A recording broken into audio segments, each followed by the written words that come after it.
votre chaîne de l'île Maurice, votre dose de quotidienne d'actualité où le sérieux rencontre l'humour et où la vérité se mêle parfois à la satire. Aujourd'hui, dans cette édition spéciale, nous vous emmenons au cœur d'un affrontement politique qui secoue l'île Maurice.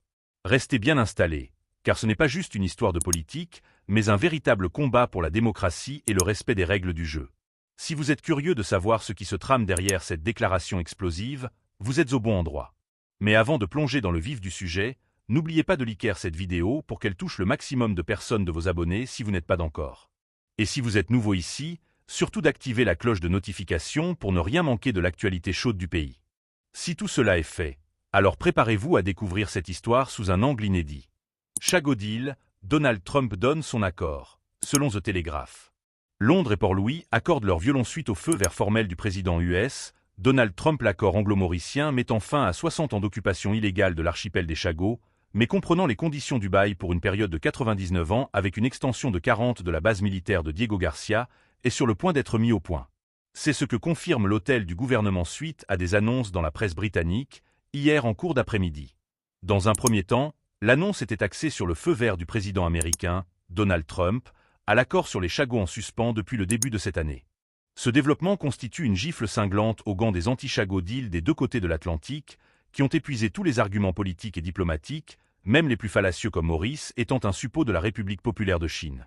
Les conservateurs britanniques avaient même conclu un accord tacite avec le UK Reform Party de Nigel Farage, croyant pouvoir faire échouer cet accord, rétablissant l'intégrité et la souveraineté territoriale de Maurice sur l'archipel des Chagos, excisé au terme d'un décret royal en date du 8 novembre 1965. En fin de la semaine dernière, le Premier ministre britannique, Sir Keir Starmer, avait transmis, par le biais de la haute commissaire basée à Port-Louis, Charlotte Pierre, une correspondance à son homologue mauricien, Navin Rangolam, voire le Mauricien du 28 mars. De leur côté, des diplomates américains en poste à Maurice avaient eu des consultations au plus haut niveau à l'hôtel du gouvernement presque en même temps. Tout cela constituait des signes avant-coureurs d'un dénouement imminent dans le dossier des Chagos.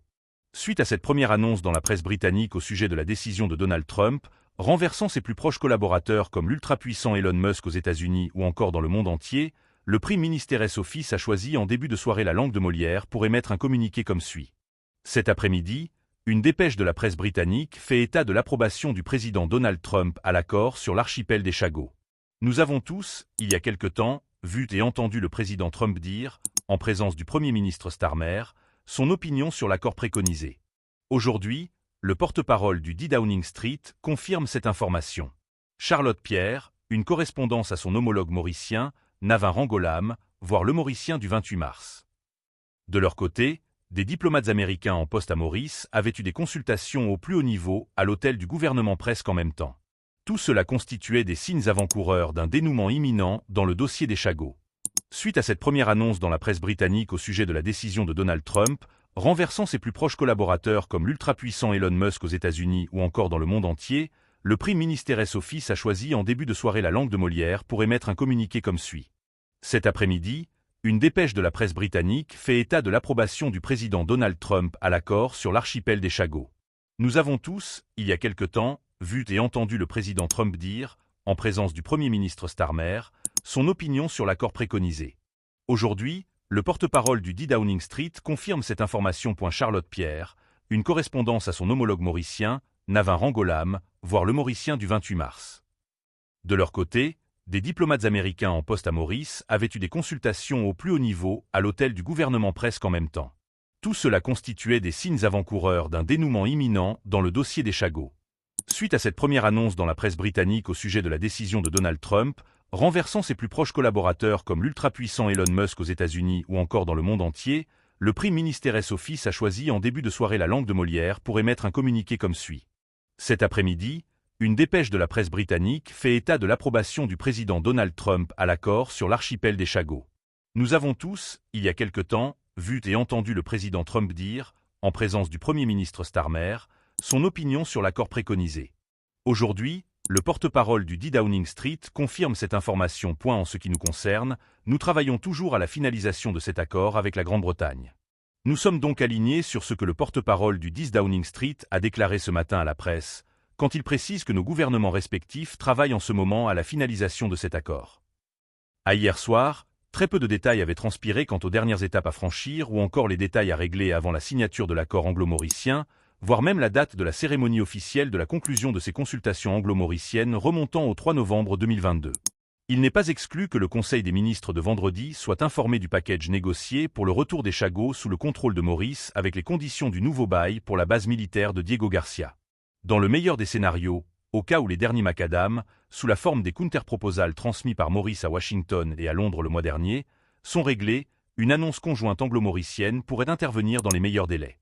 Mais aucune des sources officielles, approchées par le Mauricien depuis après-midi, n'a voulu s'aventurer pour confirmer ou infirmer ce détail ou encore le montant de la compensation agréée entre les deux parties, avec le chiffre de 18 milliards de pounds, cité par les opposants à cet accord.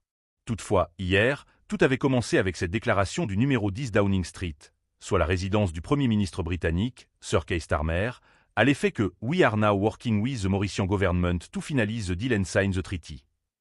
La presse britannique dans son ensemble du Financial Times au Daily Mail en passant par The Guardian ou The Telegraph avait relayé cette même déclaration officielle de Londres.